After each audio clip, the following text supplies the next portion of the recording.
Now that we have your attention, are you tired of listening to the same old bands over and over again? Stop it. Get some help. Want to expand your CD collection, but were told by your only friend to save your money? No, God! Are you one of those types of people that believes all new music sucks? Beta! Then get ready to be blown away. Severed Angel is back with their new album When Eternity Ends on No Life Till Metal Records, featuring the hit singles Through the Eyes of Time and Cry Out to the World. When Eternity Ends will be released on Friday, March 28th. Go to severedangel.com to buy your copy today. Severed Angels When Eternity Ends. Buy your copy today, or else. You are a waffle!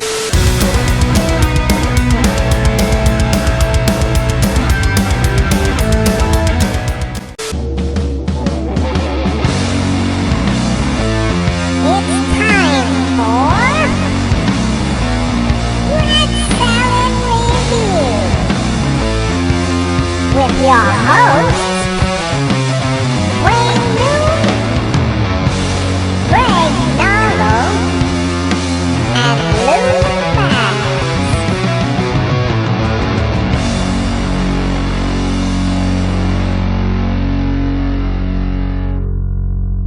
Bunch of whack job professionals I'm dealing with on this show. Good evening, everybody. Welcome to Rat Side Review. Well, where we will execute you with our intelligence. Well, just to be clear, I couldn't hear it. Wayne's coming back next week. I'm not cut out for this. Anyways. Hey, you know, at least you tried. Me, I know I'd screw it up, so I'd just be like, fuck it, man. The dude abides. We're starting. This is so crazy because I heard it in my headphones and everything.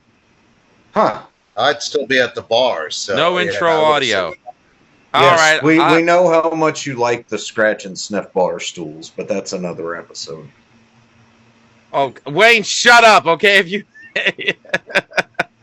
Wayne just wrote OMG WTF is going on. Sorry, Catman, no intro audio. I botched it. I tried it out earlier and then I thought it worked. Oh well. Anyways, good evening, everyone. Wayne chiming in. He should be in bed, sick. Well, he just got out of the Science Hospital. Surgical scars on you. Come on, guys. Boy, bot. Let's go. Catman goes, Greg, Lou, Manny, Stan. Hello, Catman. Hey, how's it going, Catman? Anyways, the four of us, sans Wayne, who is at home recuperating post-surgery. Kudos to you, Wayne. Hope you're doing well. We are here to discuss... what was wrong with Wayne again? Diverticulitis. Does that have something to do with his butt? Basically, he took a lot of steroids, and he suffered from roid rage, and they had to give him a hysterectomy. It's okay. Poor gerbil. Can you imagine it was intestinal issues, is what it was. So, but he had a successful surgery. Went very far. I'm talking, Manny. God damn it! I realize that, and Wayne, I'm glad you're all right, brother, but. That was pretty funny how we kept that going, just stringing through different medical terms that weren't related at all. Surprised did you guys mention herpes? I'm not a doctor, but I do play one on TV. Dr. Zayas, Dr. Zayas. That's it. Dr. Zayas, Dr. Zayas. All right, this is the second Simpsons reference from Greg tonight. Which first one being his Troy McClure impersonation. And he was also in the Planet of the Apes musical. Oh, right, correct. Anyways, Wayne, I was doing well until I saw Stan's face on my TV. Yes, Wayne, you're nothing to look at either. None of us are. Anyways, myself, Stan, Greg, and Manny are here to judge one of the great singers of metal tonight, Ronnie James Dio, and our favorite album from the three bands that he's most well known for, including Rainbow, Black Sabbath, or Heaven and Hell, if anyone here decides to choose the W No, which we won't hold that against them. Because as far as I'm concerned, that was the last good Black Sabbath album. Or his self-titled band, Dio. Why did we not mention Elf? Well, then it wouldn't be a trifecta then, wouldn't it? And we forgot about it. But if anyone here is willing to discuss Elf, by all means, go ahead. Not a problem. Wait, I'm going to go on my phone because this is all too choppy. So, where are you on now? Your computer? Yeah, this shit computer. All right, I'll be back. All right, no problem. Continue. You're doing a wonderful job hosting. Oh, that and 25 cents will buy me a cup of coffee, but thank you. I appreciate it, Manny. All right, we'll see you on your phone in a second. Anyways, any of you gentlemen have any new releases that you purchased recently? Well, I know Stan went to the Dream Theater concert at Radio City. Oh yeah, that was pretty amazing. They played the Best of Times for the first time, and that was a song that was dedicated to Mike Portnoy's dad, who passed away during the making of Black Clouds and Silver Linings. So that was a pretty emotional experience. I'm just I think it's my third or fourth time seeing them, and I just can't believe how spot on they are. They're just so technically proficient, and they just I don't think they could do anything else. What? I don't think they could do anything else. I love John Petrucci, but I wouldn't trust him to do my taxes. Yeah, I mean, but I mean, they're so tight and so locked in, and they played for 3 hours, and they played Octavarium in full. It's my the entire album. No, the entire song. It's okay. 23 minutes or something. That's my favorite Dream Theater tune. I mean, it was just it was wonderful. It was sold out. It was great crowd, great energy, and great performances. Awesome stuff. And this was at Radio City Music Hall, where I think the last time they played there was their Score concert. Yeah, they should have filmed this and called it Two Score. They didn't film? I'm shocked. Nah. Considering this is such a banner show for them, because it's their return to Radio City with Portnoy. But yeah, hey. Let me ask you: did you see them in concert when they were with Mangini? No, you did not. Okay, no. Why? Well, no, because I'm not gonna lie. I'm happy Portnoy's back in the band, but yeah. I have to admit I was getting accustomed to Mangini in the drum spot, so I don't know, man. I was taken aback by it when they replaced him. To me, Portnoy is the soul of that band. It's just without him, it's not the same. It just feels there's something missing. You know what I mean? It's I can't explain it, but he's definitely, his presence is definitely his, or lack thereof, is definitely felt on those albums with Mangini on them. So I don't know. I didn't even bother listening to those albums. The self-titled one was good. I thought Looking Glass was a good song, but I guess the reason why I liked it so much was because it reminded me of Limelight from Rush.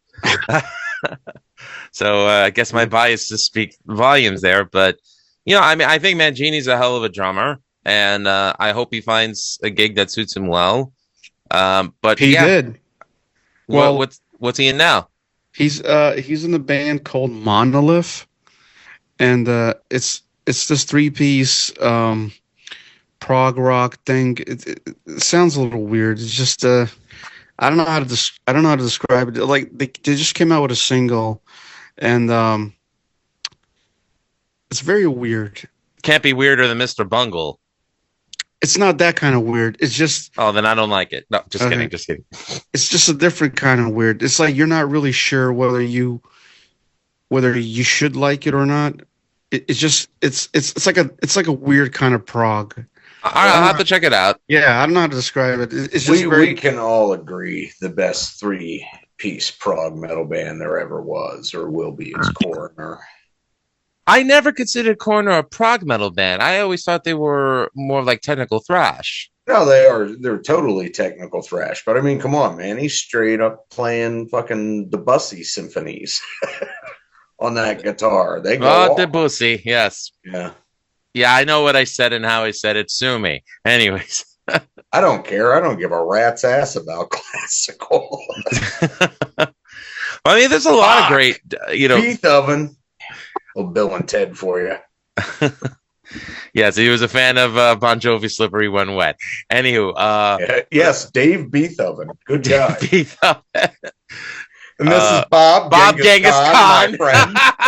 Socrates Johnson. Yes, Socrates Johnson. Sigmund Freud. I don't even think they It's bothered Dennis really altering Freud. it. What's that? Dennis Freud. Dennis Freud. Scene of Ark. And then it gets to the end, and Abraham Lincoln. Abraham Lincoln. Manny, please tell me you did see Bill and Ted. Of course I did. I'm surprised you're not interjecting. No, I was listening to you guys. Oh, making us look like asses. Ah, boo. No. But you know that there's a lot of great power trios that through time, and Coroner definitely one of them. I completely forgot about Zebra for a second, and I forgot about them till you mentioned them, and I'm a fan. Yeah, and they're actually playing on Long Island in May 17th, I believe, at the former Westbury Music Fair, and they actually had the band Mean Streak opening for them. And they just reformed, didn't they? Who, Mean Streak? Yeah. So I interviewed their singer Bettina when they were promoting their more recent EP to radio. And if anyone doesn't know who Mean Streak is, basically at one point you had Marlena Petrucci Marlena Portnoy, Rena Petrucci, and Martens Myung in the band. Now, if those three names sound familiar, yes, they are the wives of three members of Dream Theater. However, Marlene quit the band, and there was supposed to be a big tour that they were supposed to go on, and unfortunately went kaput. So now they're going on stage as a four-piece. Randy Jackson of Zebra invited Mean Streak to come and have the band open for them at Westbury, which is great because that's a 2,000-seat place. So, good for Mean Streak for getting some exposure out there. They're very deserving of it, and they're definitely. And you can see Mean Streak, and you get to leave before you have to hear Zebra. That's not a Zebra fan? No, not at all. Right, well, sorry. No, eventually, I'm sure one of you bastards will beat me down into re-listening to it, but I haven't heard it in 20 years. No, I like Zebra, but I don't. What's behind the door? My fists. I'm a grammar Yahtzee, not a music Yahtzee. Westbury, I have a bootleg of the Doors playing there, so that place must have been open forever. Yeah. Actually, one of the coolest concerts that happened pre-pandemic was Generation X coming around. Was it Generation X or Sex? Remember that? X. Generation X. Because Billy Idol was doing that with some of the Sex Pistols for a while. Generation Sex. Do you remember that? No, I didn't even know that was a thing. No, they were just doing that. Yeah, there was. I think it was last year. They were just doing what you expect: Sex Pistols and Generation X songs. I can't picture Billy Idol singing "God Save the Queen" upstairs. Well, you know what? It's a lot better than the guy they have now subbing for Johnny Rotten. That's ridiculous. I don't even get what that's about. I'm sorry. That's not the Sex Pistols. Sorry. No, I look. I mean, I'm totally cool with band member replacements, but you can't replace Johnny Rotten in the Sex Pistols. You can replace Sid Vicious because he replaced Glenn Matlock. And that proves correct, but you can't do that for Johnny Rotten. No. And I get it; it's their music; they should be allowed to play it. But well, if you want to call it music, sure. Well, I like the Sex Pistols. I think that hate them. Absolutely, I still one of the greatest debut of all time. I love that album. I enjoy it as distorted pop music. I don't know if I could call it punk. Goddamn boy band put together in a studio. They weren't put together. You want to listen to real? No, they weren't. Well, didn't Malcolm McLaren put them together? But he didn't, and he recommended Johnny Rotten. But Steve Jones and Paul Cook have been playing for a long time. You know what? It doesn't matter because they blow. Let's talk about Dio already. No, I like the Sex Well, there's one other power trio I wanted to mention, and that was Triumph, because I just found, as much as I love that band, I found out there's a tribute album that's coming out to them. Oh, really? Yes, and apparently the I think Rock and Roll Machine with Sebastian Bach is the first single release from the CD. And all I gotta say this: if you got Sebastian Bach, you should have fucking asked Severed Angel. Anyways, are you guys a big Triumph fan? I like them, but I've never been a big fan. Guilty of loving them. You, Greg? Wait, who? Triumph. Not the insult comic dog, the trio from Canada. Actually, I like Triumph. I haven't heard much of them. Yeah. I like them a lot, but I don't like love them. I mean, there's a set of albums I really like from about 77 to 86, and I love that, but I don't. Well, that's their peak right there, Greg. But yeah, I mean, I'm not a huge fan. I didn't even like them. Awesome album. I've got all their albums because I just picked them up over the years, but I'm not a huge fan. But people love them. I just never. No, they're like April Wine for me. I dig them a lot. Yeah. But I like April Wine. I actually like April Wine. Scattered songs. I like Triumph better than April Wine. I wouldn't compare the two, but that's okay. Well, I didn't mean they sounded similar or was comparing them in that way. I just mean that. I know what you meant, Greg. They follow they're Canadians, you know. Well, it's more about the rock formula they follow. Like you got some good songs, and then you got some filler that's good too, and I like it. But other than like "Fight the Good Fight" and a couple other songs, no, I don't think they're super amazing. But I like them a lot.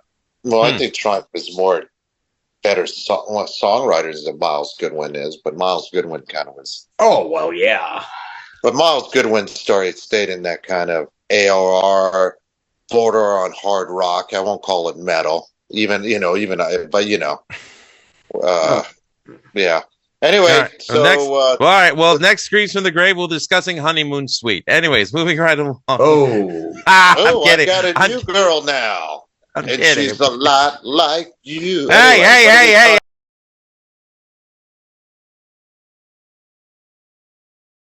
Discussing our favorite albums featuring Ronnie James Dio from the bands Rainbow, Black Sabbath, or Heaven and Hell, and Dio.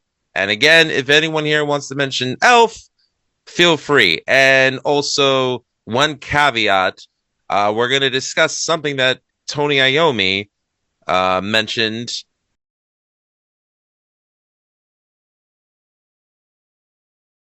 It's in his memoir, and Blabbermouth picked it up. But we'll get to that when we discuss Black Sabbath. But first, let's discuss Rainbow. So, as we all know, Ritchie Blackmore quits Deep Purple in 1970.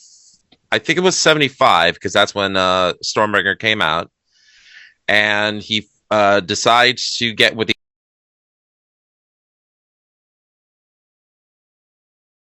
what Deep Purple was doing at the time, because even Deep Purple will admit they were going more of a funk direction, thanks to Glenn Hughes and David Coverdale's influence in the band, being more rhythm and blues based. And Blackmore wasn't having it. So instead, he gets together with Ronnie Dio and 3 other band members from the band Elf.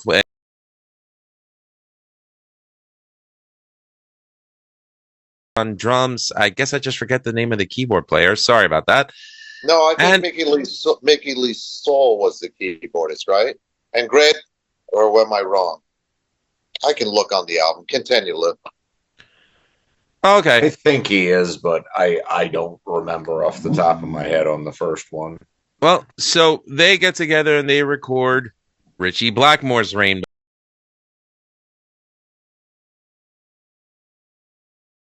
So, the album did well in Europe, barely made noise in the United States. So Europe was apparently where they were going to make their bread and butter. Ritchie sacks the entire band except for Ronnie, and records Rising with Jimmy Bain on bass.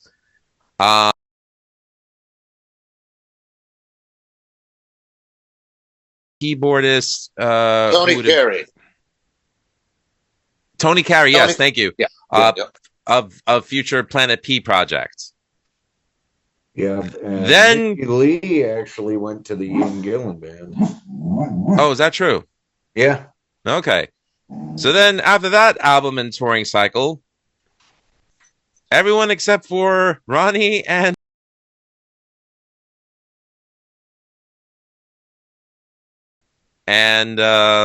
I forget the keyboardist. Apparently there was 2 keyboard players on there, Tony Carey possibly being one of them.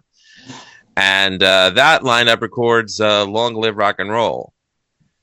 And then they're about to record Down to Earth, but Richie decides to take the band in more of a pop direction. Ronnie's not having it. So Ronnie leaves, ends up joining, at the time, Tony Iommi, but it wasn't supposed to be called Black Sabbath. But we'll get to that part of the story when we get to it. But now we'll discuss the albums from Rainbow. So of the 3 that I mentioned, Reggie Blackmore's Rainbow, Rising, and Long Live Rock and Roll, which one of these is your favorite? And let's begin with Manny. Rising. I love that album. I could have said the other 2, but Rising is my favorite. It's almost like the beginning of power metal or gothic. It's just really, really great album. The only song that doesn't really fit with the whole theme is Do You Close Your Eyes? And I even like that song, But that sounds like it would have belonged more on the first album. Or even on Long Live Rock and Roll, since they were trying to do that, kind of stuff on there. But yeah, I love that album. I think it's a classic lineup, and it's just a great album. My favorite of the 3. I easily could have picked Richie Blackmore's Rainbow too, because I love that too. But Rainbow Rising, it's too bad Blackmore can't hold a lineup together, because I think that would have been if they would have just made one more album with that lineup, it would have been just a complete classic, another classic. Anyway, that's my opinion. It was next. From what I heard, he was notorious for doing that, just kind of always shuffling the deck with his bandmates. Yeah, and I mean, if you mentioned Tony Carey did play on Long Live Rock and Roll, but he's not credited. I think David Stone did the tour. Yeah. I don't remember who's credited on the album. That's who it is. Stone. Yeah. Yeah. Couldn't remember. But Tony Carey plays on a lot of that. And Bob Daisley was hired, but a lot of the bass parts are played by Richie Blackmore, not Bob Daisley. Not that he had anything against. Yeah, he didn't have anything against Bob Daisley. He was just all brought in such last minute that. The tour, though, I believe. Yeah, he did. He's on the album on some cuts, but I don't know which ones Bob Daisley's on or not. Okay. Thank you, Manny. All right, Stan, your turn. All right. This was a tough one too. Also, I just wanted to point out that the Rainbow albums and the Sabbath albums were actually produced by Martin Birch. So it's like no wonder they sound really good. I mean, the first Rainbow album was produced by Martin Birch? I know yeah, Rising. It was. It was? He's okay. Right. So Rising, Long Live Rock and Roll, and Heaven and Hell, and The Mob Rules. Yeah. Okay. Well, yeah. By the way, Randy Joy mentioned in the chat Don Airy was the keyboardist on I believe he was the keyboardist on Long Live Rock and Roll. Yes, but thank you, Randy. He doesn't play on every cut. It's Don Airy's credited, but that's mostly Tony Carey. Again, Don Airy's on there, but I don't know what tracks he's on either. Sorry, Stan, go ahead. Yeah, so this was a tough one, but I'm going to go with Long Live Rock and Roll. Really? Wow. Yeah. Wow, this is interesting. I mean, look, I know Rising's got, the epic, Stargazer, you got, Turret Woman. A Light in the Black. Yeah, but I mean, I don't know, man. Something about Long Live Rock and Roll, I mean, it resonates with me much more. I mean, the titles track is really catchy, really cool. Lady of the Lake, it's like the perfect, the right combination of rock and pop for me. Just got that, it's just got that nice balance to it. And Gates of Babylon, Oh, great track. I mean, Great come track. on. That's an epic song. And Great Kill the song. King. Of Kill the course. King. Rainbow Eyes, nice ballad. So I don't know. There's more to love here than on Rising, in my opinion. I do like them both, but I don't know. I just have to go with this one. That's a great choice, but you're wrong. Rising rules. But anyway, Now, I will say this though. I used to play in a Dio tribute band called Neon Knights, and believe it or not, I was the keyboard player. And we used to open the show with "Kill the King," and boy, did that get a reaction! Oh yeah. Well, So- he did that live with a solo band too. That's always been a big song for Dio. well, it's kind of interesting because Rainbow opened with that song on the Rising tour, and they hadn't even recorded it yet. So that's kind of interesting that "Kill the King" was. They were playing it for like a year. Yeah, that Yeah. entire Rising tour, they opened up every show with that. So, maybe "Kill the King" was a leftover from Rising. I could be wrong. I don't know, but Well, I will say, yeah, I'm as sorry. well as they wrote together and everything, and I mean, as much of that lightning feel as Rising has, it doesn't surprise me they would have had other songs. Well, I will say one thing about Yeah. Live Rock and Roll of the three. I think the production on the drums is the best of the three on that one than the other two for sure. It's got a real kick to it. I mean, LA Connection, when you hear that, geez, Yeah, it's great. I interviewed Herman Rarabell of the Scorpions recently, and I'm going to have that interview up too. And Herman's a German. Herman's a German, and he was completely a Cozy Powell fanboy. He spoke the world of him as a musician and a drummer. And definitely, if you were to single out any of his work, you'd hear, grade A drumming skills, whether you pick it from Rainbow or Whitesnake or the Michael Schenker group, or even the album he did with Emerson and Lake. Dude, he sounds like a monster on here. Dude, Dude, I the love guy played Emerson, Lake, and Powell. I like Emerson, Lake, and Powell better than Emerson, Lake, and Palmer, to be honest. Me That too. album is awesome. Touch and go. I think it's an awesome album, but It's all I about the prefer dice the you throw, original. Manny. yeah. But also, Cozy Powell played with Jeff Beck. That's not an easy gig. I'm not talking about getting along with Jeff Beck. I'm talking about playing that kind of music.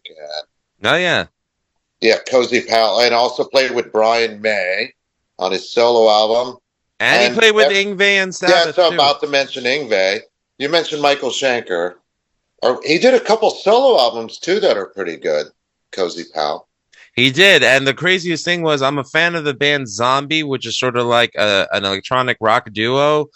And I had a playlist of them on Pandora, and somehow some Cozy Powell instrumental songs got stuck in there. I was like, Okay. I never thought of Cozy Powell as electronic, but whatever. Okay, cool. Hey, it was good to hear him. Well, I got to say though, Stan, that's an interesting choice.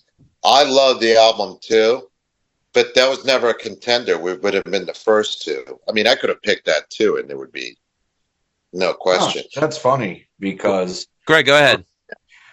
well, Rising is the obvious choice. I think that's the best one. That's one of those lightning in a bottle situations, like, Zeppelin's Untitled or Diamond Head's Lightning to the Nations. It's just one of those albums with a great group of people coming together and just putting out classics. Plus, it changed the musical landscape, and that's, well, not that there wasn't Dungeons and Dragons stuff before that, but that's when Ronnie really started to get into it. I mean, I love everything he did, though, even back to the doo-wop days. He's just got a great voice. Yeah. But Long Live Rock and Roll is a super strong album, too. It's almost as good. I feel like if he would have left the lineup the same, they would be completely even. But it's hard to compete with anything with Stargazer on it and A Light in the Black. You know what I mean? Yeah, I know. A Light in the Black is some of Blackmore's best soloing. I mean, honestly, like all three of them are just stellar. You know what I mean? Well, it's top tier. Honestly, I'm not as crazy about the first one as I am the other two. Mm. Man, It's I love it. Yeah. it's good, but I don't love it. There's a few great songs on it, but it doesn't always catch fire to me. I don't think it's bad, don't get me wrong. For me, that was never a contender of what's the greatest album with Dio and Rainbow. It's just between Rising and Long Live Rock and Roll. Mhm. Well, yeah, well, me, I love Richie Blackmore's Rainbow, the first one. Especially, I'm a huge Blackmore fan, as all of you, well, Stan, now you know, but I like how clear, like, you can hear him actually play so cleanly on Richie Blackmore's Rainbow. You never hear him do that again. Because in Deep Purple, he didn't play like that. I mean, it's still Richie Blackmore, but I'm thinking of that song, 16th Century Green Sleeves, Yeah. and Catch the Rainbow. He would have never let Ian Gillan go do that kind of stuff, or David Coverdale, or maybe they couldn't do it. I don't know. I don't know if these songs existed. I'm not sure. You know, yeah, I'm not. You know, but I see what you're getting at too, Greg, because it's such a transitional album, that first one. Yeah. But I love it still. But it's definitely a transitional album. Truthfully, Rainbow Rising is probably the first real, true Rainbow album, if we were gonna, But yeah, that's when the band's like fully formed, transitional. That's exactly what it is. You know what the funny thing is, though? There was a 1994 interview with Dio where he was on a bus and he was going through his chronology of records from Reggie Blackmore's Rainbow up to Strange Highways. Mm-hmm. And if you asked him, he would say the first Rainbow album was his favorite. Rising was good, but he felt like they were getting a little pompous. And, but again, this was not, if anybody watched the documentary, Ronnie was in a completely different mental state in 94 than he was during the entire decade of the 80s. He definitely seemed a lot more bitter in that year. Yeah. So, he was praising the first album, thought Rising got more pompous, said by the time they did Long Live Rock and Roll, they weren't even a band anymore. So I was, I don't know if that's just revisionism in 94 due to anger and resentment and bitterness at the situation. But that's going by what he said. Personally, of the three, I have to choose Rising solely on the strength of Stargazer. But I'm not taking anything away from the first album or Long Live Rock and Roll. Again, Gates of Babylon and Kill the King and the title track are three of their best ones. Oh man, Man on the Silver Mountain is just one of those great songs. I actually remember where I was the first time I ever heard it. Right, but I hate to give my love for the album on a track that's not even an original track and one that Ronnie doesn't even sing on. But I think that instrumental cover of Still I'm Sad from the Yardbirds is nothing short of amazing. So I agree. It's interesting because live Dio would sing the lyrics, wouldn't he? Yeah, and that was such a face melter. Like when they played it faster with him singing, I mean, love Doogie White. He did the best he could with what he had at the time. But, that version they did with Ronnie, I mean, Axel Rudy Pell covered that live version of Still I'm Sad for a Dio tribute, Holy Dio, in 99, 2000. And he matched that same energy that Rainbow was doing when they did it live. So, it would have been cool to have heard Ronnie sing it on the record, but, check out the live tracks.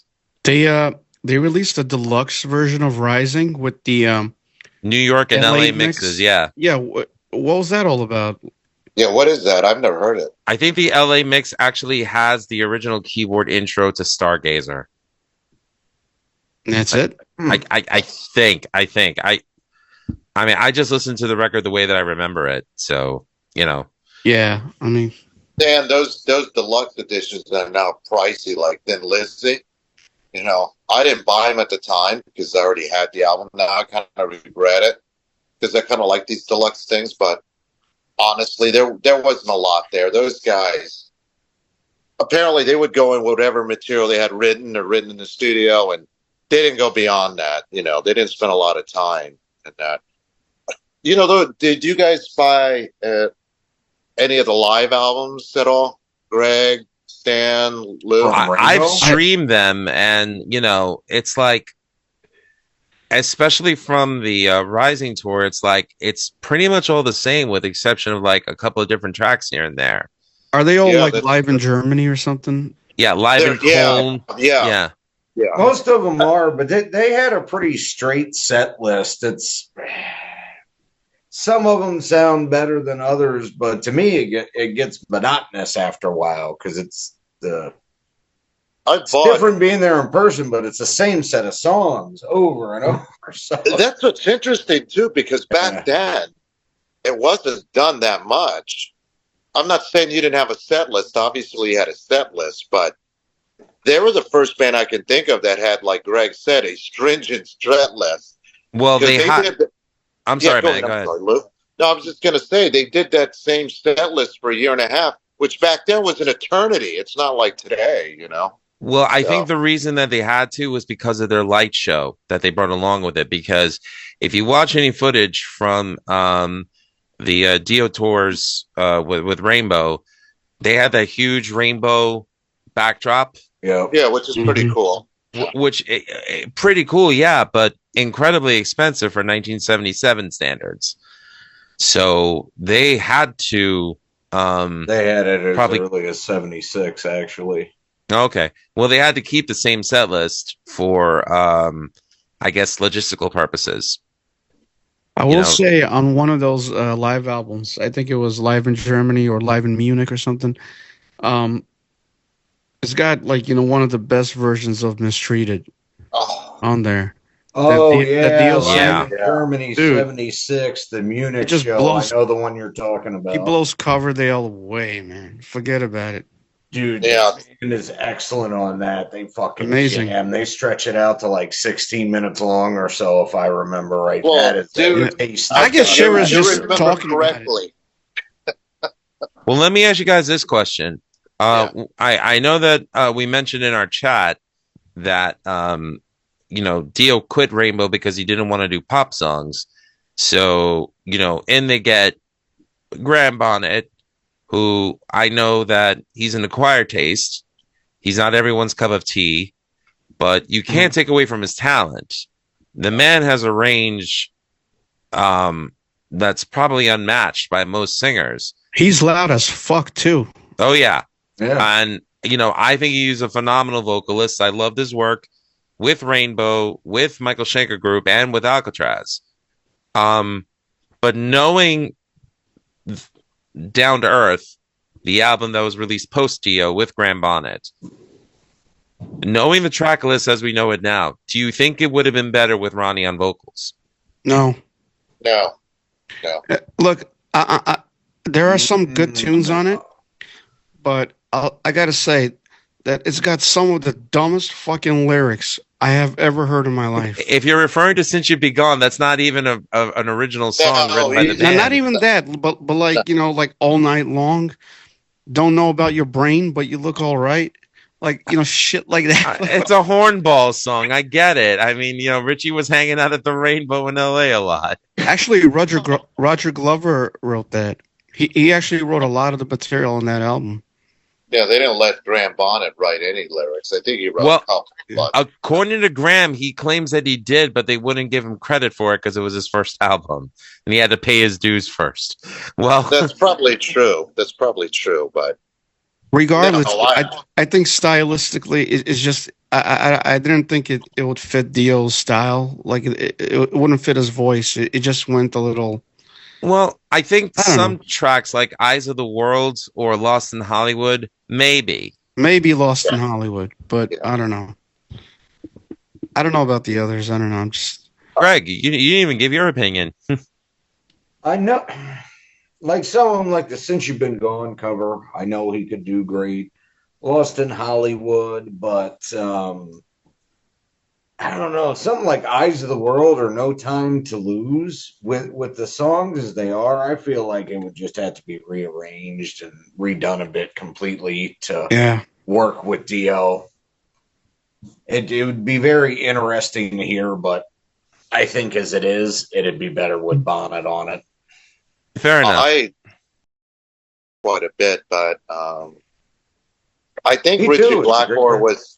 Yeah, I think Richie Blackmore was trying to have it both ways. That he was trying to stay at what was at the time heavy metal. Remember 1979, and at the same time he was trying to grab that AOR audience that he was getting fascinated with. You know, because he sincerely liked Journey and he sincerely He liked. wanted to Foreigner. play pop rock and corner the American market, and he's not Yeah. shy about admitting it. No. Yeah, I mean, the truth is, when Anything- you're on a major label, you have to serve a master, is really what it is.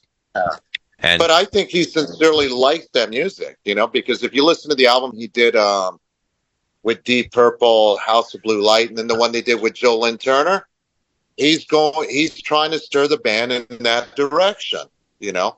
That's why they brought in Joe Lynn Turner and didn't hire the guy from Survivor thank you, that the other guys wanted. thank you to Randy Joy for dropping this nugget of greatness. You're kind of young, but you're overage. Yeah, that Yeah, was one of those that's- stupid yeah. fucking I think there's a lines. reason why we try to forget about that one. Yeah. No, but Yeah, Stan is there right. you go. If Glover or Bonnet were responsible for some of those lyrics, they really should have smoked more pot, you know, because they were they're pretty shitty. You know, Dio was also like a pretty strong personality. Like, you know, he would have listened to that stuff and been like, I'm not singing this shit. You know, he's not going to sing what he doesn't want. He's going to actually want to contribute, not just lyrically, but musically also. Oh, Yeah. even as much as I love the guy, like just in conflicts he's had with band members over the year, he could be a real prick. He wasn't always right. Oh, yeah. He definitely had a strong personality and wanted things done Ronnie's way to an extent. All right, so we're wrapping up the Rainbow portion, but again, for me, Rising, Stargazer, one of my two all-time favorite songs. So I mean, dude, that song makes the whole album. definitely. Stargazer. For Definitely. me, it's the whole second side. Stargazer and Light in the Black just go together. Basically, is one side. It is one side. Yeah, It is one side, yeah. You know, it's funny about On Stage because that's the first live album, the official one. There's like 6 songs on it or 5. It's 6. Yeah. Yeah, I That's love my that favorite stuff. version of Kill the King, actually. Well, So- I think that was recorded in Germany, but Greg, I'd have to look because there's no credits, Munich. as you know, on the album. Well, you know? I think that's where Richie's wife lived at the time, or his ex-wife. Yeah, Candace or get out of here. No, that's the current. That's one. a current one. Oh, Yeah. Port Jefferson, Long Island. Is that where they live? Yeah. Moving right along. I'm not Yeah, doxing live- anyone here on the Rat Salad Review. So moving right along. So Dio packs his shit and leaves.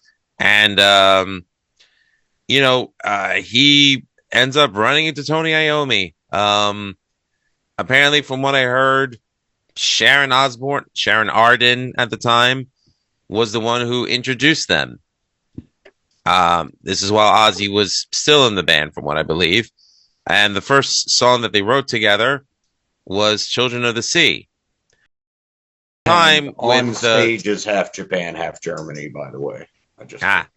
So with situations being the way they were with Ozzy at the time, and Iommi and Butler feeling dissatisfied with where Sabbath was going, Ward being the one to tell Ozzy, you're out, and Geezer feeling in limbo. Iommi and Dio got together, started writing some material. Originally, Craig Gruber was brought in on bass, but then when Geezer heard what they were doing, he decided to join back up with Tony, and Bill followed suit. And from what I heard, they weren't originally going to use the Black Sabbath name until Dio said, listen, they're not going to hate you. They're going to hate me, but we'll win them over anyways. You guys built this, so let's move on with it. So we ended up getting, at the time, 2 classic albums in a row from Black Sabbath. And of course, after the recording of Live Evil, huge mishmash of communication in the mixing stage over the vocals being too loud or the guitars being too loud. So Dio quits, joins up with them again in 1990, 1991 after Geezer is invited on stage to join Dio to do Mob Rules, I believe. And then there's talks, and they get back together again with Vinny Appice, the drummer from the Mob Rules album, and they do Dehumanizer, which there's some controversy with that album because apparently most of the music was written with Tony Martin in mind, which Dio denies. But again, it's the world of the music industry. There's always something going on.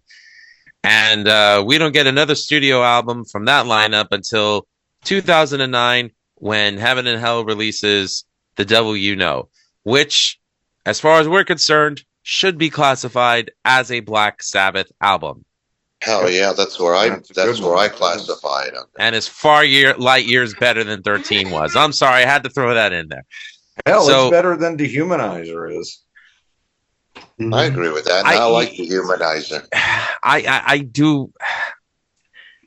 Like I will admit Dehumanizer, but it has very much has that aura of shit. We're going broke. Let's hurry up and do this. Well, again, I mean, I mentioned before that Dehumanizer was written with Tony Martin lyrics in mind. So maybe, and you actually have the demos with Tony Martin, right, Greg? Yep. It's would like you say, five or six tunes. Yeah. So would you say that they were better with Tony or with Ronnie?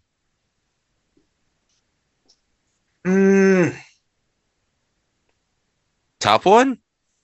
That's a tough one because I like Dehumanizer much more now that he's gone back and remastered it and I got that version of it.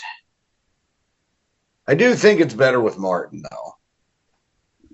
Not necessarily because it was originally written with him in mind, although it just sounds more natural with him, you know? I feel like there's too much bile between the separate parties on Dehumanizer where it worked completely cohesively. I get it. I mean, Dehumanizer for me was an album where I was 11 when I heard it, when it first came out. And I think the youngin' in me at the time was just really into it because it was something dark, heavy, and different than Slaughter's Wildlife, Real Love, and Warrant's Cherry Pie. And it was just good to hear something heavy. Slaughter's The Wildlife, but yeah, when I first what was it, Time Machine in Wayne's World. Oh yeah, I forgot all about that. Oh, when he was chased by the T-1000, that's great. Yes, that was a song played in the background. So, of the 4 Sabbath Dio studio albums, Heaven and Hell, Mob Rules, Dehumanizer, and The Devil You Know, which one of these is your favorite? And Manny, once again, we'll begin with you.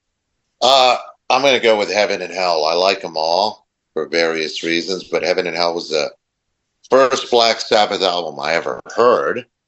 And it was the first Black Sabbath album the first one I owned was Black Sabbath, but there was one, it was the first one I actually heard. And I remember, because, you hear the name Black Sabbath and I threw the tape on it with my brothers. And you hear this heavy riffing. And then you hear this guy that can sing. I'm not saying rock singers can't sing, but remember, this is during Satanic Panic. I didn't grow up around rock music, so everyone's, around me, oh, those guys only yell. I didn't know a thing about singing, but I knew that guy could sing, even just from, oh no, here it comes again. Just incredible. I like every song on there.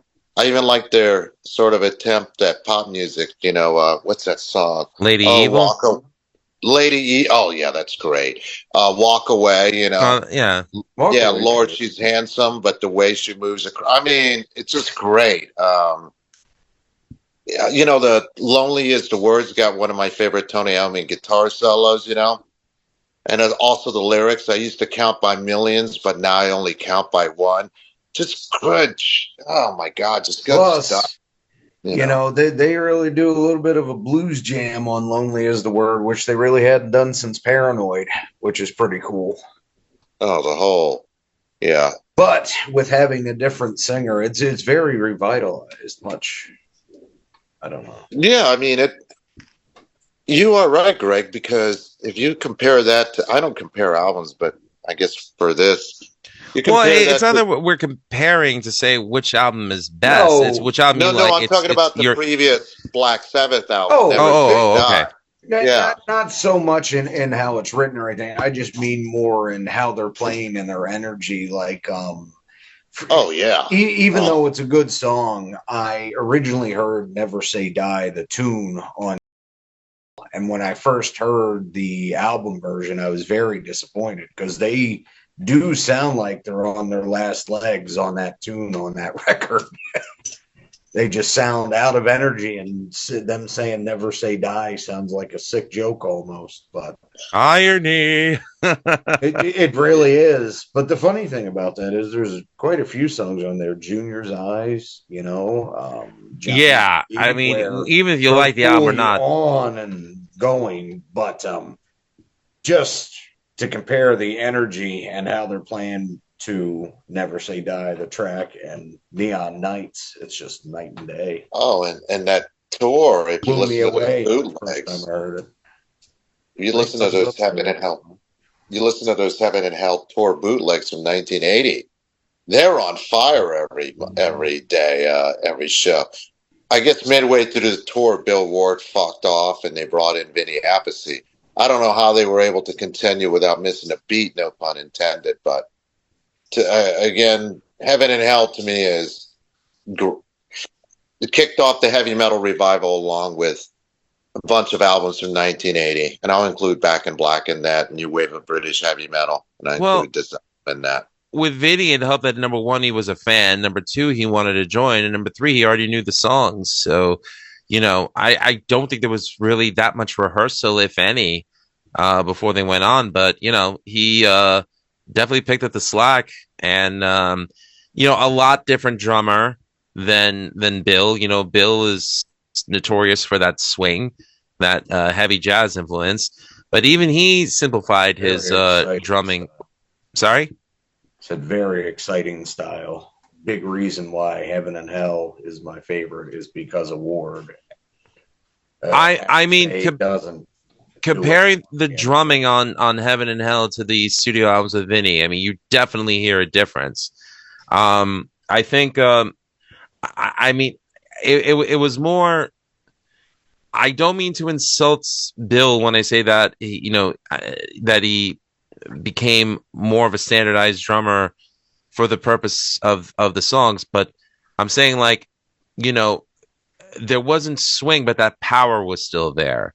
That control, those dynamics in his drumming were still alive and well in Heaven and Hell. Hey, I made a rhyme, and you know, it worked for that album. You know, it showed that Bill was.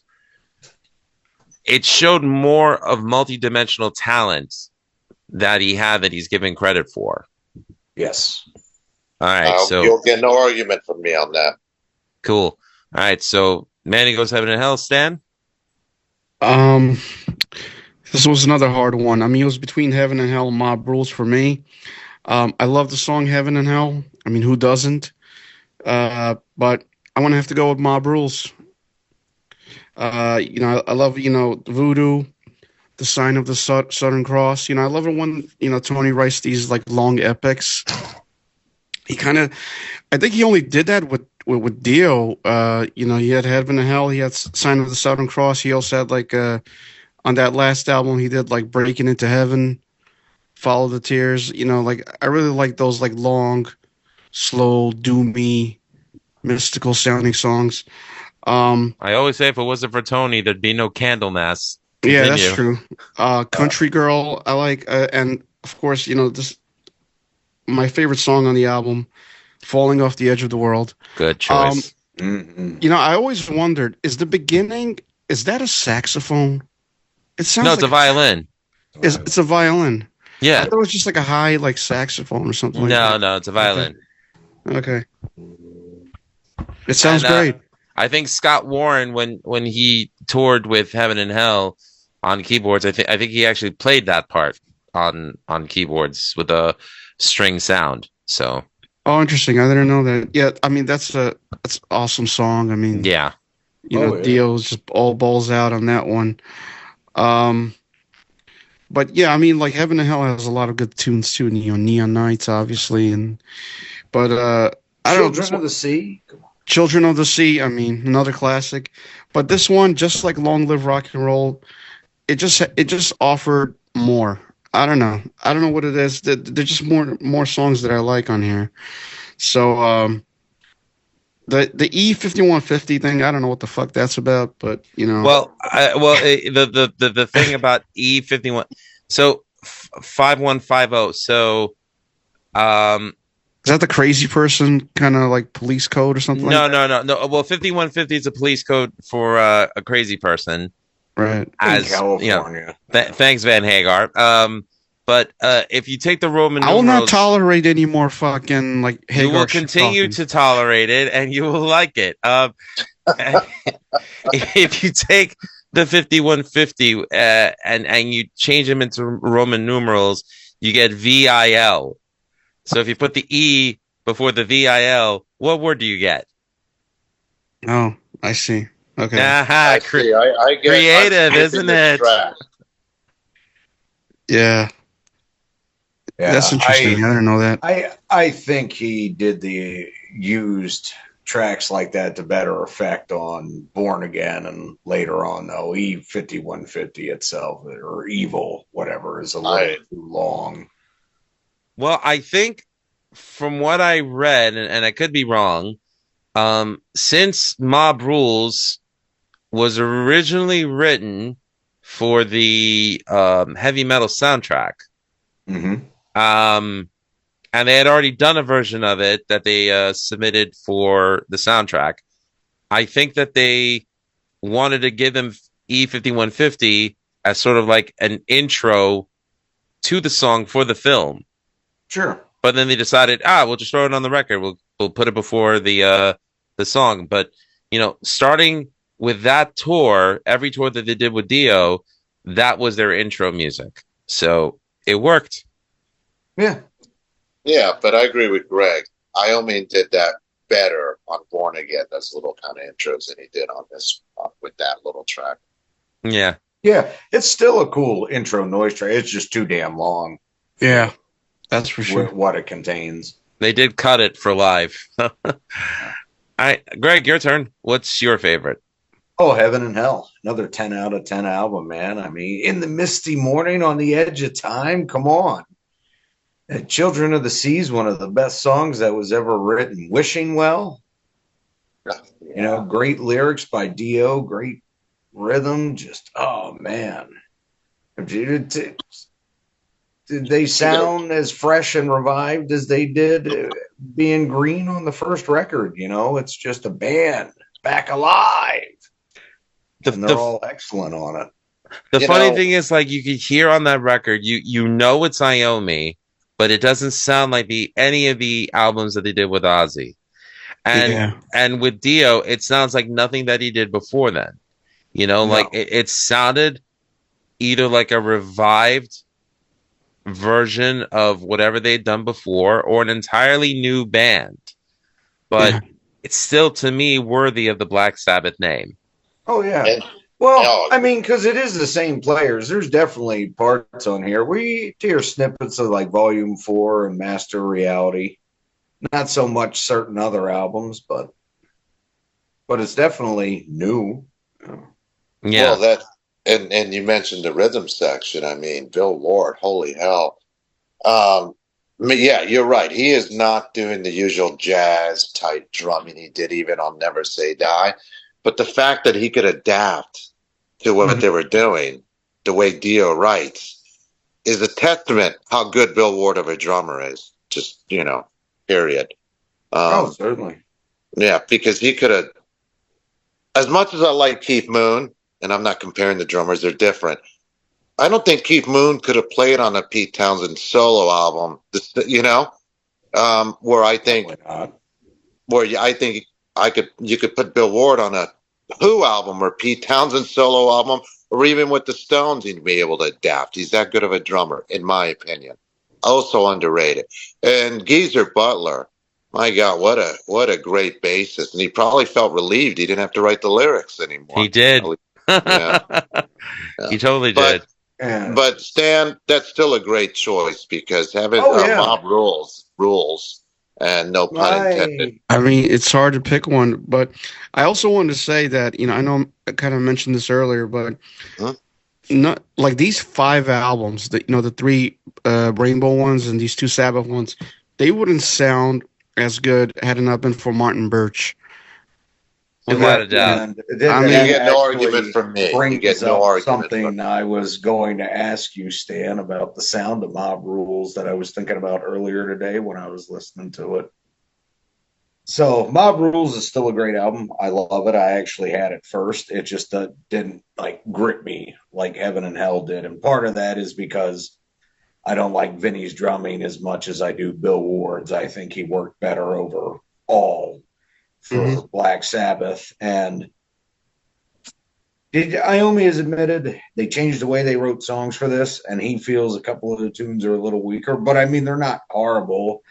I understand why they never played Slippin' Away in concert, and I don't particularly love it either, but it's still a great album. It's just I like Heaven and Hell better. But anyway, I noticed, although some of it might sound a little bit more simplified, that it does seem much more aggressive, and he happened to produce killers in between these 2 albums.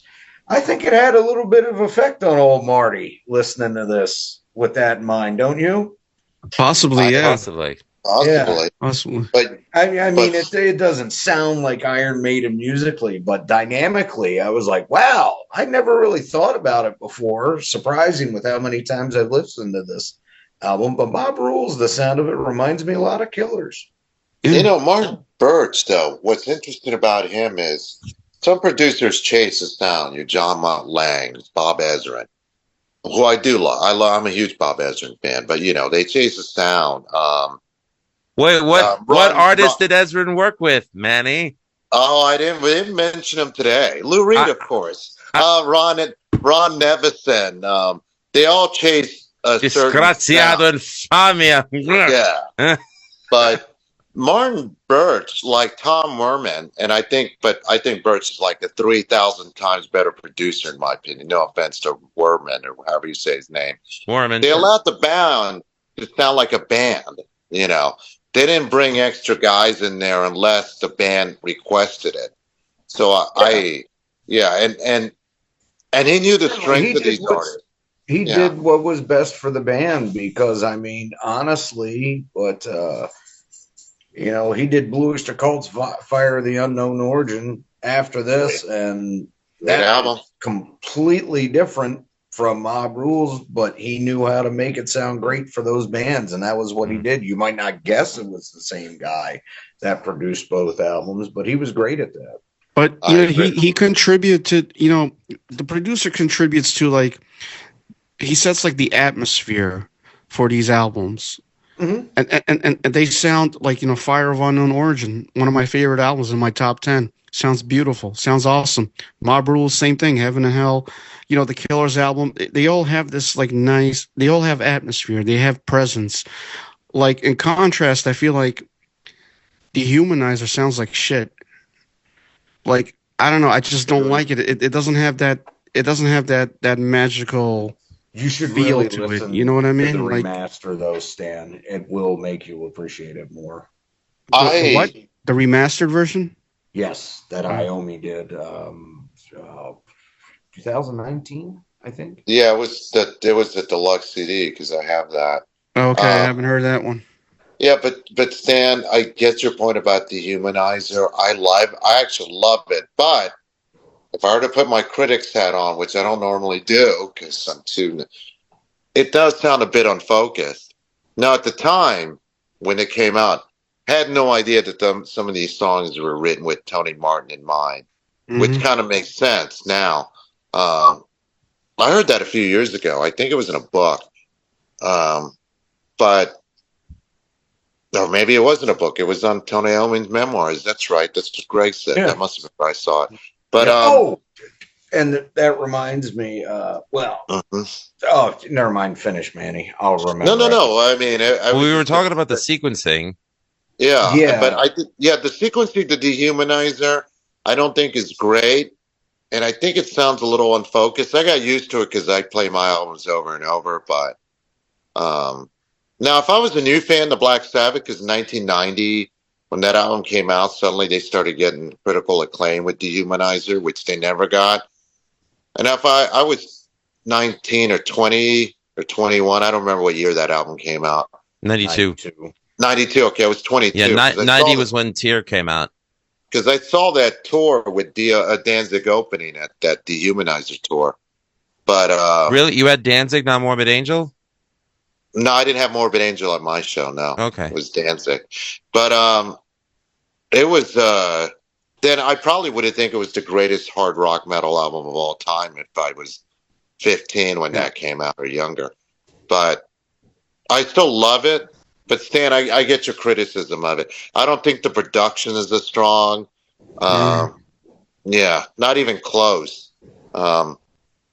It's a great album. When was Grunge come? Would that come out during the grunge era, Greg? It did. It did. I don't think that had much to do with why they gave it that production sound, honestly. I think that had more to do with the extreme metal that was becoming popular at the time and why it sounds more dingy and dirty like that. Dehumanizer is more of like a sister album to Strange Highways from Dio than it is any particular Sabbath album. Absolutely. Yeah, it fits in more with Strange You know- Highways and Angry Machines. Yeah. Those ones, if you listen to them in order, it really does sound like a trilogy. Yeah, and I could see why with some Sabbath fans it leaves a bitter taste. But two things. I apologies, man, but I think we were talking more about the sequencing of the Mob Rules record than the Dehumanizer one. Oh, continue, yeah. Because Iommi mentioned in his book, you said, Greg, that the song arrangement should have changed, right? Yeah. He had said that real common criticism of it still to this day apparently is people feel it would have been a bigger album and if the songs were in a different order, because as it sits, it's almost like Heaven and Hell Part 2, which I don't really agree with. I agree with that. I mean, other than Turn Up the Night and Neon Nights kind of correlating together, aren't in the same places, and the album does. I mean, it's still the same band, but they have a different goal on Mob Rules than they did on Heaven and Hell. It's definitely not a carbon copy in any way, but he said basically, dude, maybe they're right. Maybe it would have done better business if we had done the songs in a different order, but ultimately we were going to get criticized anyway, so that was how we did it. I mean, maybe if you put E5150 and Mob Rules as the opening track, Voodoo's the next one, Falling Off the Edge of the World, and if you had made Country Girl the ending to side 1, started side 2 with Turn on the Night, and then continue with Slipping Away, Falling Off the Edge of the World, and Over, maybe that would be just as good as sequencing. I'm thinking off the top of my head. But I don't know. I don't think that's a fair self-criticism. No, I don't think so either. Of the record, I think Iommi's selling himself short. Yeah. Album flow is important, though. It is, but absolutely. I do think Mob Rules flows well. It definitely does. It does flow well, and it's one of those I heard so young and so many times. I love it the way it sounds, but I will say after taking this today and doing it on a playlist on my computer and just listening to it like this, starting it off with E5150 and the Mob Rules, then leaving Voodoo and Side and the Southern Cross where they are, but Slipping Away to the end of side 1, and then starting off side B with Turn Up the Night and Country Girl, and then leaving Falling Off the Edge of the World and Over where they are. Okay. It did play a little bit more dynamically like that, to be honest. Slight difference from what I mentioned. That's cool. Yeah. But what you said would work. It's just an interesting thing to think about when I read it. Mm. Well, I Because hate I to do did this. notice a lot of people are really harsh on that album. Go. Yeah, maybe I should leave it alone. But I hate to correct you, Greg, but you mentioned that Slipping Away wasn't performed live. It was. Was it? If you because there was a special 1,000 CD printing of them live at Hammersmith on New Year's Eve 1981, and Country Girl and Slipping Away are both on that live album. Oh wow! I didn't think that's cool. I didn't know that. I never thought they did Slipping Away. Right? And if you purchase the original deluxe edition of Mob Rules, um, that's the live album that came with it on disc 2, Yep, I know the one you're talking about. which is the one I have. Yeah, I have. It's packed away. Go ahead. Sorry. So for my pick, I heard Mob Rules first, and Turn Up the Night. For many people, it's like a throwaway filler track, I love which it. I love it too. And it was one of the songs that made me a Sabbath fan. There are no filler tracks on either of these albums.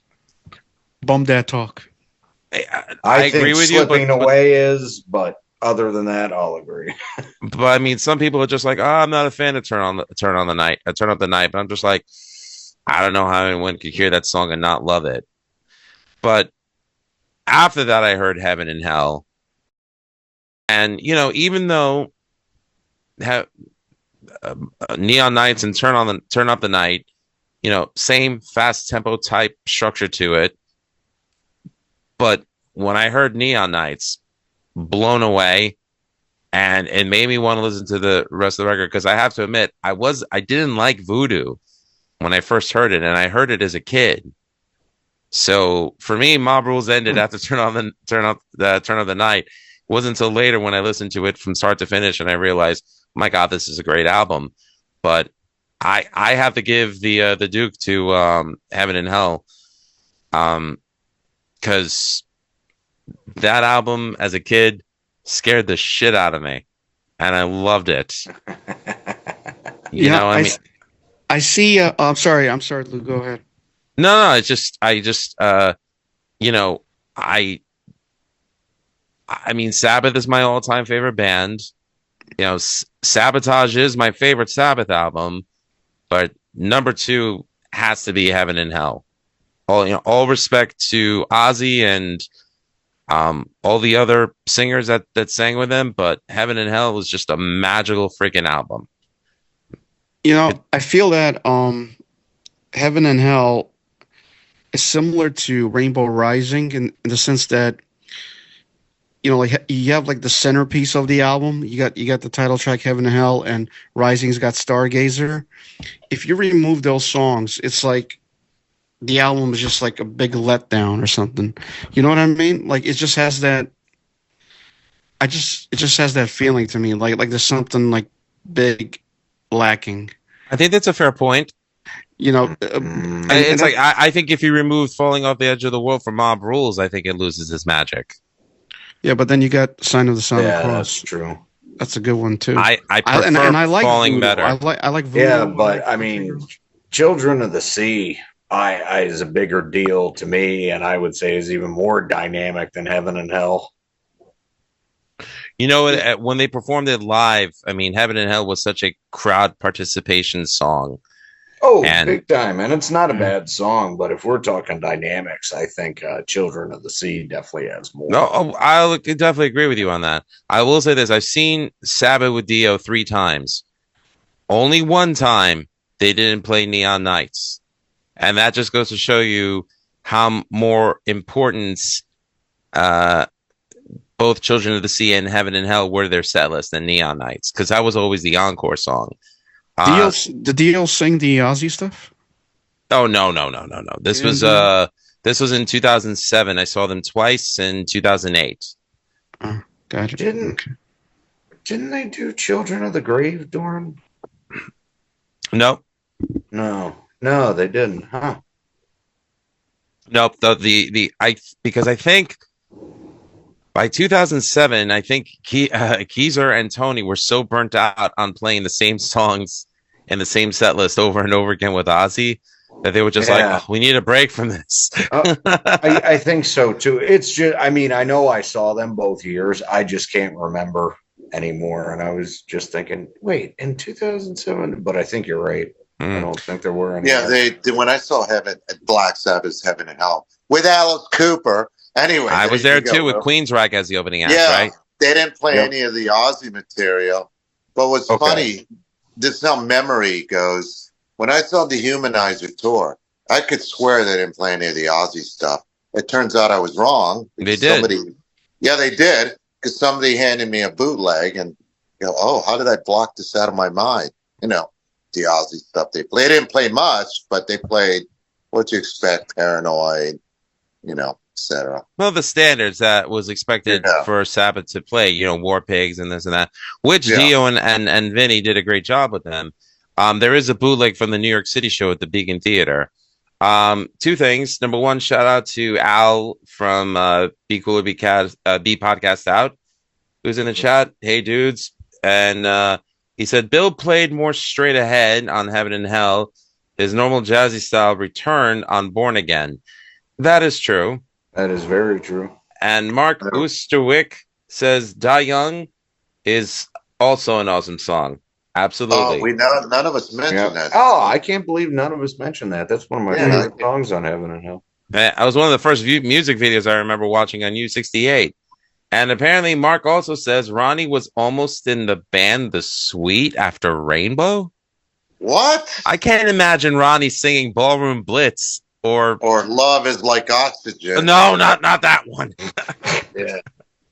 I mean, I like The Sweet, but thank good no. I don't know if I could picture him singing Wig Wham Bam Gonna Make You My Man or actually I would pay or money. Sweet Fanny Adams. Pay money. I can't see him doing it. Set Me Free, maybe. But not Fox on the Run. Are you kidding? Wig? How about Little Willie? Little Willie Willie.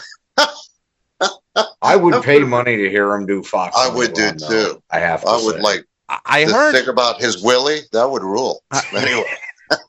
I did hear the Scorpions do Fox on the Run in German. Hey, Bozio, who's got your pickle? Oh, Jesus Christ. Randy, what about the 3 new songs on the Dio Years comp? I like them. We love them, but we're talking studio albums here, not compilations or live albums. But 3 killer tracks. Even though 3 great songs. Time Is Mine basically became Shadow of the Wind, which I'm happy to say the 2 Iommi albums, the 3 were. Well, I definitely know the 2 that he did with Glenn Hughes are now available for streaming. I don't know about the 2000 Iommi solo album. No, that's not available. I don't know if it's available for streaming, but he didn't put that one back in print yet. Okay, but the ones he did with Glenn Hughes are, and I highly recommend them to anyone who has time and an open mind to listen to them. Yeah, actually, he should have just put the black on those because I would have been okay with that. Iommi is Sabbath. Exactly. Yeah. If he had slapped the name Black Sabbath on it, I would have been okay with it. Hell, he might as well have because it sounded more Sabbathy than Seventh Star did.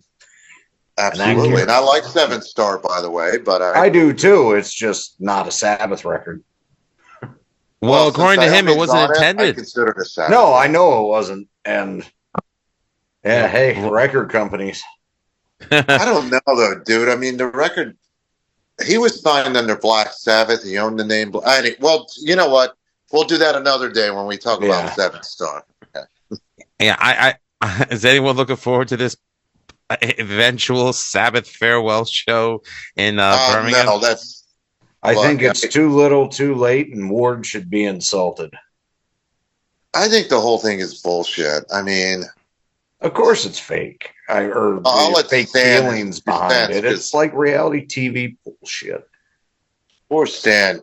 He's probably as opinionated as we are, but he's quieter. Anyway, Stan, what do you think? Well, Stan's from Brooklyn. He knows when to keep his mouth shut. So. Oh, whatever. I don't know. He's like, I'll let you guys make asses of yourself. Me, I'm just chilling. Is Sharon just going to wheel Ozzy out?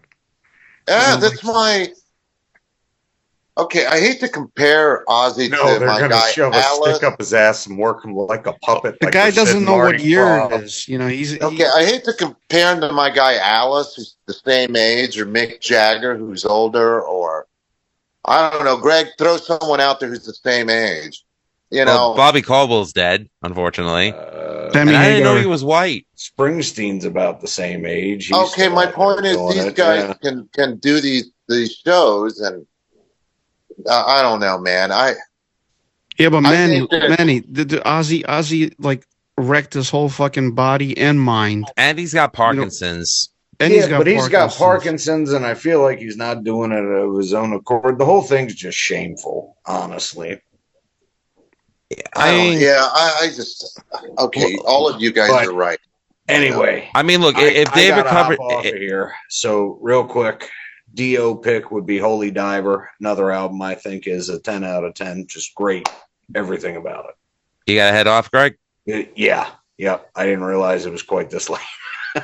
Now you know we Well, we're always almost ramble. well, we're almost done anyway, Greg. But yes, it's true. The next round of albums is everything from Dio's solo catalog, from Vivian Holy Campbell Diver from Sweet to Savage, great Master stuff. of the Moon. Sorry, Greg. Vivian Campbell, Sweet Savage, great stuff. Brought some excellent riffs with him. Later, fellas. Actually, he All right, did, Greg. later. He did. Although it is reported though that Jakey Lee actually contributed the riff to "Don't Talk to Strangers." Yes. What? But Caught in the Middle, I think it is, started out life as Straight Through the Heart, if I remember. Yeah, that was a Sweet Savage riff originally. Yep. All right, cool. Yeah, but the There's riff a couple isn't other song. ones too. Yeah. All right, we'll catch you later, Greg. Yep. All All right, take later. care. All right, Manny, we'll start it off with you. All right, I'm going to pick Last in Line, believe it or not, because I've listened to Holy Diver so much. But I love Last in Line. It's got the title track, Mystery, Egypt, The Chains Are On, I Speed at Night. The only song I don't care for is We Rock. I know everyone likes it, but I don't care for it. It's a little... What about Evil Eye? Evil Eye rules. Are you fucking kidding? Jesus, that's a great song. That again, another track that we played with that Dio tribute, and just went over great. So, yeah, the only reason I almost picked Holy Diver, besides the fact it's awesome, I think the lyrics are better on Holy Diver than Last in Line. But Last in Line, I saw Dio live then for the first time when I was 14. With those Assholes Rough Cut opening. I just have a lot of... This is more tied to memory than it is really musicality about it, you know. But if I were to put my critic's hat on, I'd probably say Holy Diver, but I'm not. So I'm going to stick to Last in Line. well, I will agree with you on one thing. I think on Last in Line that if it became a more cohesive and tighter unit, and I didn't even think that was any more possible after Holy Diver, but Last in Line definitely proved me wrong on that. Excellent. I mean, that's a really tight band to play, to even write and record a song like I Speed at Night, Yeah. Good stuff. I actually like every Dio album. I even like Angry Machines, which I used to hate. Now I like it. But which Dio album do you think gets more hate, that or Sacred Heart? I think Sacred Heart only because that was during the height of Dio's popularity, and it's the first album, in my opinion, that had real filler material. Shoot, Shoot.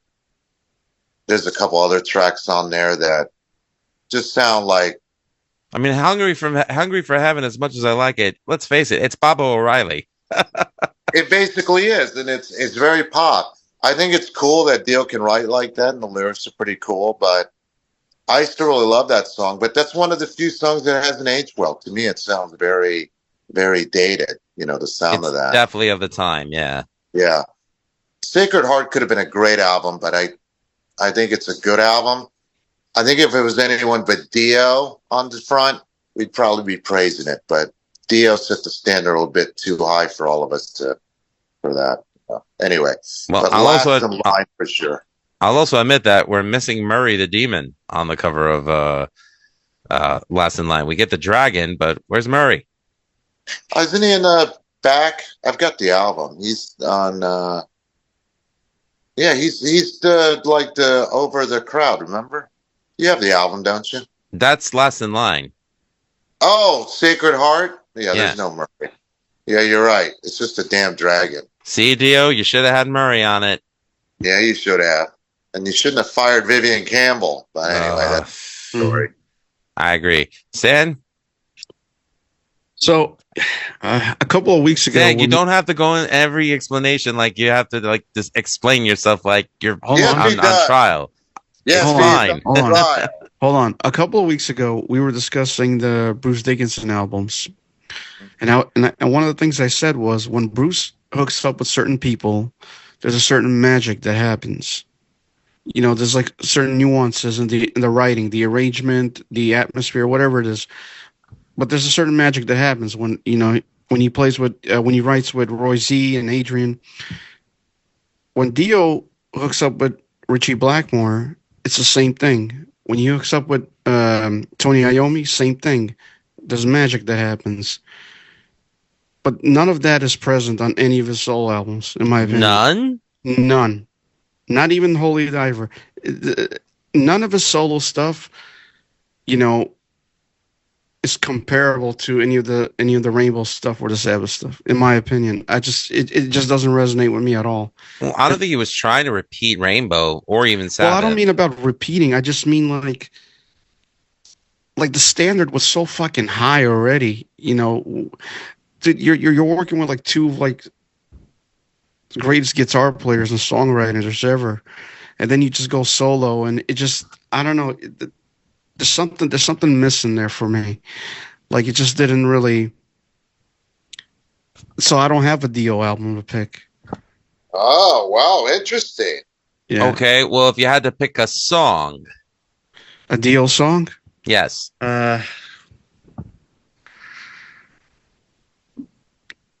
Maybe The Last in Line.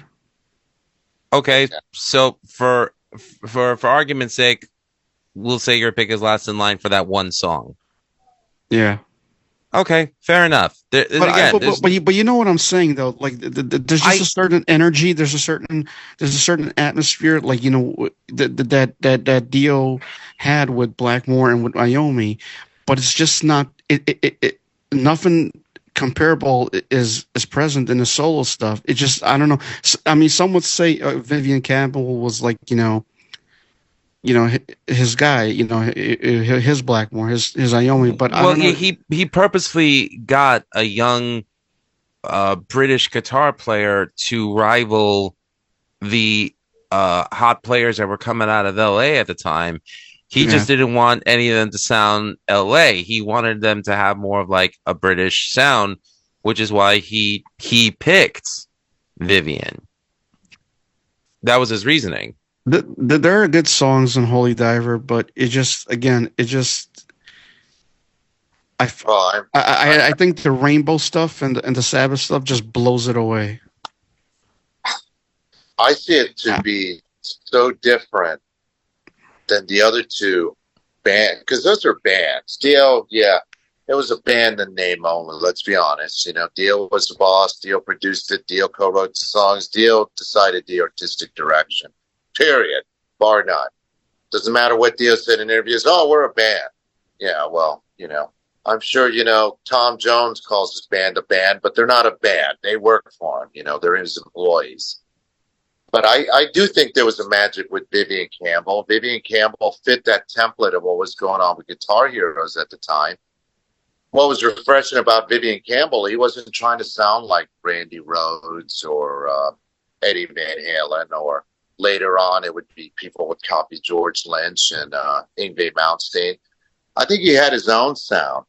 Now, if your argument is that he didn't write as well as he did with the other two artists, that's subjective, and I can't argue with that. Do I prefer the material he did with Black Sabbath over Dio solo? Absolutely, but I look at it as three different projects, three different bands. So I'm not knocking anybody. I know, the albums are good, the songs, some of the songs are strong, and obviously Vivian Campbell is a great guitar player and everything. I'm not shitting on anyone. Yeah. It just doesn't, it's just not, doesn't resonate with me as much as the Sabbath and the Rainbow stuff. That's all. It's Well, fair. we're not saying you're shitting on it. As a matter of fact, this is all subjective, Yeah. Anyway. Yeah. I mean, I'm the guy who defends Lou Reed, and these guys, give me crap. But at the end of the day, they don't give a rat's ass. They just, it's not their bag, so we get it. It's on my bag, baby. Of course. No, hey, look, I mean, I listen to the Moonies because my daughter loves high pitched kiddie versions of pop songs. I mean, this is the stuff that I'm used to listening to in the car. Thankfully, my daughter is a fan of the song "Ride the Sky" by Halloween, so it makes up that makes up for a lot. But I'll never knock a person for what they listen to. I just hope that they don't listen to. See, my problem is sometimes I can't separate the artist from the person.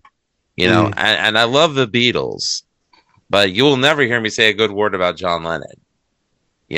Because I'm not aware of the fan that he treated his ex-wife for his first son. I don't know. I'm talking semantics here, but well, I mean, that's part of being a fan of music. Sometimes it is about that, Yeah, a lot of people like that. I have a hard time separating. I can't do it. I know Ralph says that he could separate the art from the artist, and I respect him for doing that. And I'll admit he's better than me about that. I can too, because I don't Ted Nugent's a perfect example. The Nuge. No, I do, because I get a lot of shit when I post Ted Nugent, because a lot of my friends are politically where I'm at. I don't really care. I'm not Ted Nugent's friend. I'm not going to hang out with him. But also, I think the problem is not what you're talking about, but I think that people think that you have to agree with something an artist does or even a friend does all the time. I'm not saying that's your position either, Lou. And I'm like, I like Ted Nugent's music. I don't care about his silly statements or he thinks Trump is wonderful any more than I care about that whoever thinks someone else on my side is wonderful. I don't care. It's about we don't know these people personally. We just listen to the music, so that's it. That's all that matters. That's what matters. Objective. As far as John Lennon, to agree with the way he treated his ex-wife and Julian in the beginning, no. But he got older. Unfortunately, he got murdered, and we don't know what he would have become, but we know he was making inroads to that, to his family. I will say one thing about the Nuge, though. Apparently, him and Tom Morello, Rage Against the Machine, as much as they're political rivals, apparently they're really good friends. Because you should be friends with people you don't agree with. There's nothing wrong with it. There's nothing wrong with that. I think in our modern, this is why I hate social media. I keep it because of you guys, honestly, and other friends. Or I get rid of it.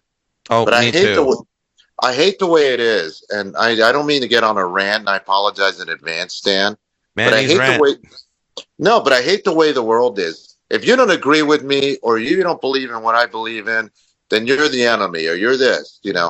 That is such bullshit. You don't learn anything about anything if the only people you talk to are people that agree with you or in your bubble. That is ridiculous. That being said, what was your pick for the Dio album? Well, first of all, I love you, Manny, for saying all that stuff, and I agree with everything you said 100%. My pick is Lock Up the Wolves. No, just kidding. Cat scratch fever. Oh God, no, no.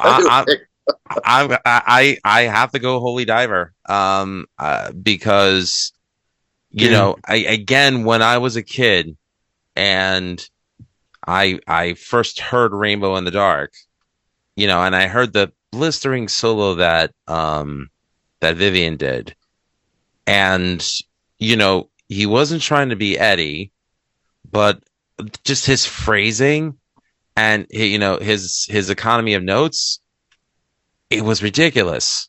And at the time, I don't really think I heard any guitar player that played like that. So it definitely struck a chord with me. And when my brother had the cassette, I listened to the album straight from start to finish. For me, there's no filler track on it.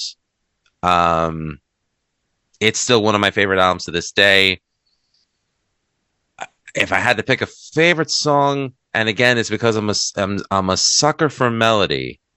I love the song "Caught in the Middle." I just think that's such, and it's a simple, 8-bar solo, but it's effective, and to me, that's when music is best, is when it's effective. As far as some of the more complex songs, I actually did join friends of mine on stage and perform the song "Don't Talk to Strangers," and let me just say this: doing that solo, whew, handed my ass to me, but like it was so much fun to play, and it was a top 10 moment for me. The fact that I got to play that song and do the solo live, and just hearing friends of mine, when I got off stage telling me, you killed a brother, that was great. It was awesome. But I will say this though about Last in Line, the song. Myself, George, and Wayne and Alex did a cover of that, and I think we did it justice, and I think we did a great tribute to Ronnie with that track. So it's not a Severed Angel cover; it's a Rat Salad Review and Friends cover. I would say it was Severed Angel, but Mark is not on it, and if the 5 of us aren't on it, it's not officially a Severed Angel track. But great song, great album. Alex sang on that? Alex did sing on that. Ooh, I don't think I've heard this. It is available. I don't think I've heard it either. I'll send it to you guys. I'll put it in the chat. But okay. It is on the Rat Salad Review channel, and it's also on the Severed. No, it's not on the Severed Angel channel, actually. But okay, I'll have to rectify that. But yeah, you know what's kind of funny? I was just thinking about Blackmore. Like this dude helped, form Deep Purple, wrote the most iconic guitar riff of all time, "Smoke on the Water," many other classic songs, and then just like got bored of the funk music that they were doing, decided to form Rainbow. Helped introduce a guy named Ronnie James Dio to the world. Like, how metal is that? And wrote a bunch of classic songs with him.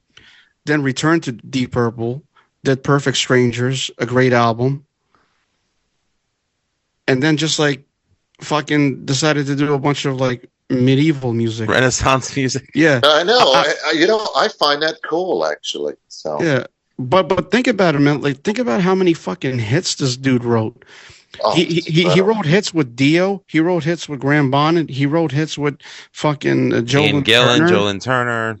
I mean, like, the dude's, he's such a fucking asshole, but he's so fucking talented too. And I'm sure he doesn't get royalties. The respect he deserves. It's just. Well, it's amazing because like Graham Bonnet had a hard time with him, but he told everybody has a hard time with him. Yeah, yeah.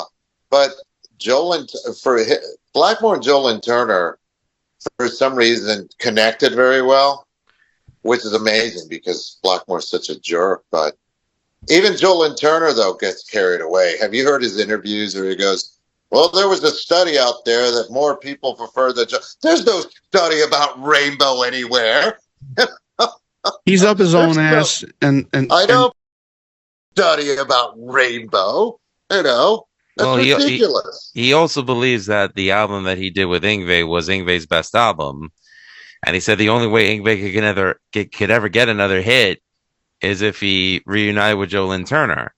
Okay, that's not going to happen even if Yngwie recorded. We're in a different world now about album sales. The album he did with Deep Purple, Slaves and Master, I like a lot, but it's certainly not the greatest Deep Purple album. Sorry, Jolyn Turner. And I'm a fan. I like Slaves and Masters, but if you ask me, I think Perpendicular was the best album that they did since Perfect Strangers. I will agree with that as much as, and I love Slaves and Master, but you are right. Period. I gotta be honest with you. The one that really stuck with me was Abandon.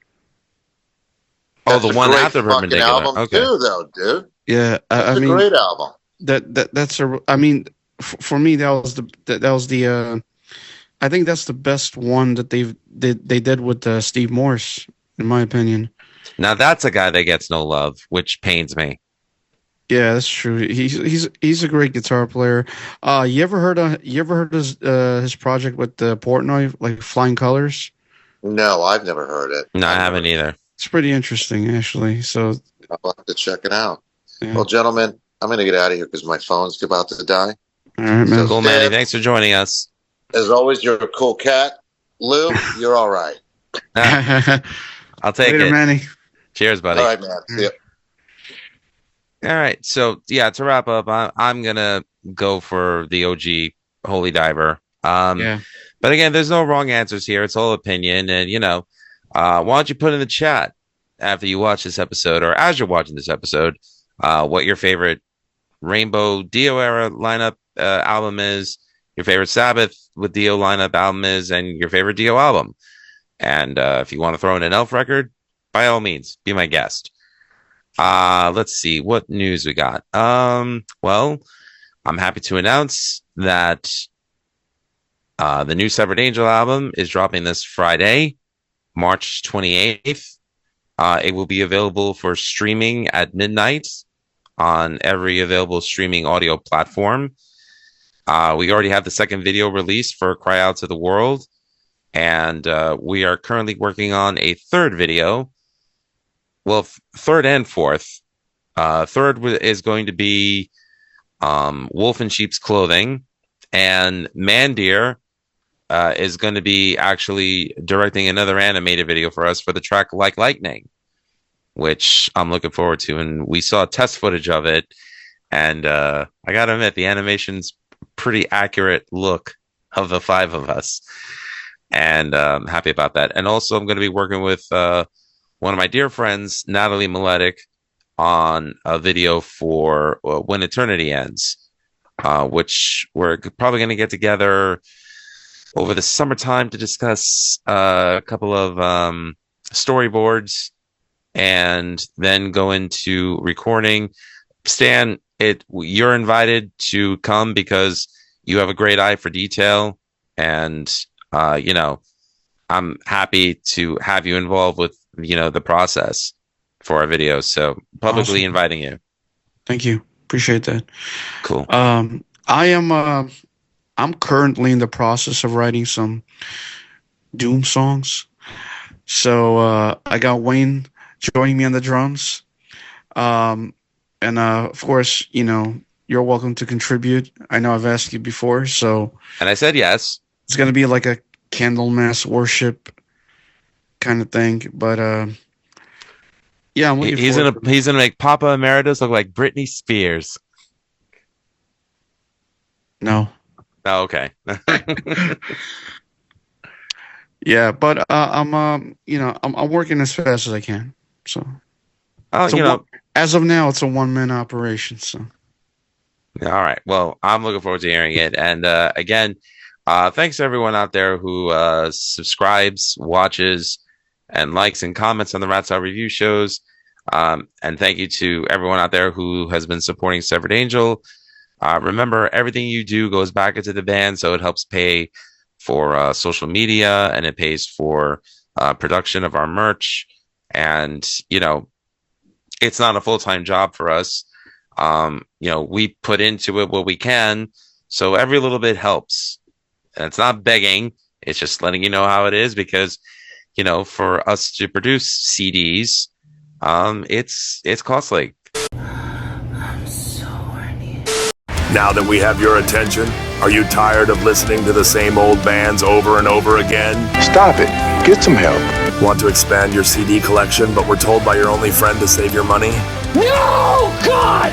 Are you one of those types of people that believes all new music sucks? Beta! Then get ready to be blown away. Severed Angel is back with their new album When Eternity Ends on No Life Till Metal Records, featuring the hit singles Through the Eyes of Time and Cry Out to the World. When Eternity Ends will be released on Friday, March 28th. Go to severedangel.com to buy your copy today. Severed Angels When Eternity Ends. Buy your copy today, or else. You are a waffle!